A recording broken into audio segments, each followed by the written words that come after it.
Կանակի եւ հայրենասիրության ու նվիրվածության խորհրդանիշ է եւ մենք այդ խորհրդանիշը մեր սրտում պահում ենք եւ դուք հարցնում եք թե ինչ էր ասում Վազգեն Սարգսյանը, ինչ պատկերացումներ ուներ այսօր Վազգեն Սարգսյանի ազատագրված Վազգեն Սարգսյանի եւ իր ընկերների կողմից ազատագրված Արցախը թշնամուն է հանձնված եւ ըստ էության դա լավագույն գնահատականն է որ ընդհանրապես կապ չի ունեցել Վազգեն Սարգսյանի երազանքի հետ այսօրվա Հայաստանի ընթացքը։ Այսօր եւ մենք տեսնում ենք, որ Սերժ Սարգսյանի, Վազգեն Սարգսյանի իրենց մարտական ընկերների ազատագրած հայրենիքը, մեր հայրենիքը այսօր թշնամու ձեռքում է, այսօր իրական խաղաղություն կերտողը եղել է Վազգեն Սարգսյանը։ Իրական խաղաղությունը մենք տեսել ենք նրանց կառավարման, նրանց իշխանության օրոք, երբ որ նրանք պայքարել են Հայաստանի Հանրապետության շահը ամրապնդելու եւ Հայաստանի Հանրապետության ինքնությունը, հայ հասարակության ինքնությունը պահպանելու գործընթաց են իրականացել, իսկ այսօր մենք տեսնում ենք աշխարհաքաղաքական զարգացումները, տուրբուլենտ հատվածը, հարևան եղբայրական Իրանում պատերազմը, բայց օրվա կառավարիչը կներեք պերաշկի աուտում կամ կուկուռուզ աուտում այդ ընթացքում փոխանակ մենք որպես երկիր հասկանանք թե լավ բա մենք ինչ ենք անելու այդ ընթացքում, որպեսզի Հայաստանի Հանրապետությունը անվտանգ լինի։ Վազգեն Սարգսյանը անվտանգություն կերտող է եղել եւ իրական խաղաղությունը մենք ունեցել ենք ըստ էության այդ տարիներին Սերժ Սարգսյանի, Վազգեն Սարգսյանի, իրենց ընկերների, իրենց մարտական ընկերների կառավարման տարիներին։ Ավաղ այսօր նրանց ընկերների մի մասը Բաքվում է, մեր բոլորի հայրենիքը, որի համար որ իրանք կռվել են, որի համար Վազգեն Սարգսյանը իր կյանքը պատրաստ էր տալ, այսօր հանձնված է թշնամու եւ բացի նրանից որ հանձնված է, նաեւ օրվա կառավարիչները ուզում են հրաժարվեն մեր երբեմնի հաղթանակներից, դրանք ներկայացնելով որպես պարտություն։ Ուզում են հրաժարվեն մեր ազատագրական արշավից, ազատագրական շարժումից, ազատագրական գաղափարներից ներկայացնելով դրանք որպես օտարածին, ներկայացնելով դրանք որպես խաղաղությանը դեմ։ Դա եղել է խաղաղություն եւ հայոց բանակն է։ Հայ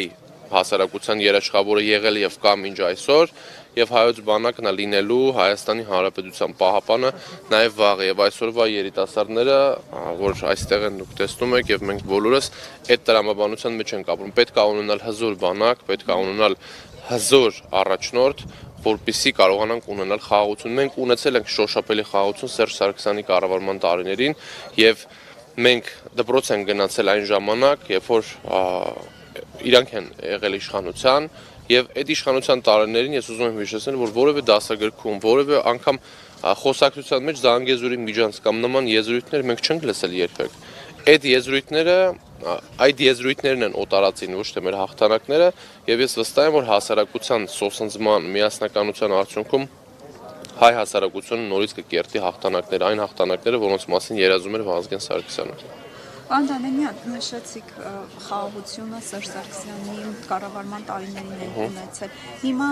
միասնական դառնալու դեպքում արդյոք հնարավոր է վերադարձնել այդ խաղաղությունը։ Միանշանակ Եվ այստեղ երիտասարդությունը ինչ դեր պետք է ունենա։ Երիտասարդությունը պետք է ունենա պայքարի ջահը, գրողի, պայքարի գաղափարը վերցնողի եւ առաջ տանողի գաղափարը եւ այսօրվա երիտասարդները այդ պայքարից երբեք չեն խուսափել եւ մշտապես առաջամարտիկ են եղել յուրաքանչյուր պայքարում հանրապետական կուսակցության յուրաքանչյուր անդամ 2018 թվականից ի վեր եւ դրանից առաջ Հայաստանի Հանրապետության եւ Արցախի համար պայքարում մշտապես եղել է առաջամարտիկ մեր նախագահի գլխավորությամբ այսինքն մենք այդ խրամատում եղել ենք Սերժ Սարգսյանի գլխավորությամբ երբ որ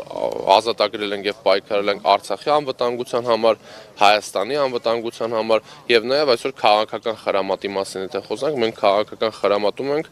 որը ինչպես ասել է մեր կուսակցության նախագահը պահում է հայկական պետականությունը այո միասնականությունը վերականգնելու առաջնային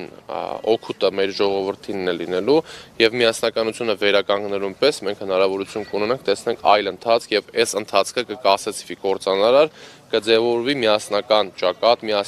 միասնականություն կլինի չի լինի իմ ու քո հոգեվորական չի լինի ինչ որ այս բաժանարար գծերը կջնջվեն եւ կլինի վերածնունդ կլինի մեր գաղափարների հայկական ինքնության մասին խոսքի, այսինքն տեսեք, մենք այսօր ունենք մի օրակարգ, 3 դրա մասին գործադիր մարմնի հայտարարությամբ տեղեկացրել ենք, որ մենք սկսել ենք մի գործընթաց, որը միասնականության մասին է, ոչ թե ինչ որ մեկի դեմ է, այլ հանուն նոր հնարավորության, հանուն Հայաստանի նոր շանս տալու եւ դա իմպիչմենտի գործընթացն է, որը հանրապետական կուսակցությունը առաջարկում է յուրաքանչյուր ընդդիմադիրին, ով իրան ընդդիմադիրը համարում, միասնական ճակատ ձևավորելու միասնականությամբ, այդ միասնական ճակատի մեջ իմպիչմենտի կոնտեքստում նաեւ լինելու են մարդիկ, ովքեր իշխանության ներկայացուցիչներ են եւ ուզում են որևէ փոփոխության մասնակից լինեն կամ փոփոխություն անեն իրանք, մենք առաջարկում ենք միասնական այդ փոփոխությունը անենք։ Շնորհակալություն։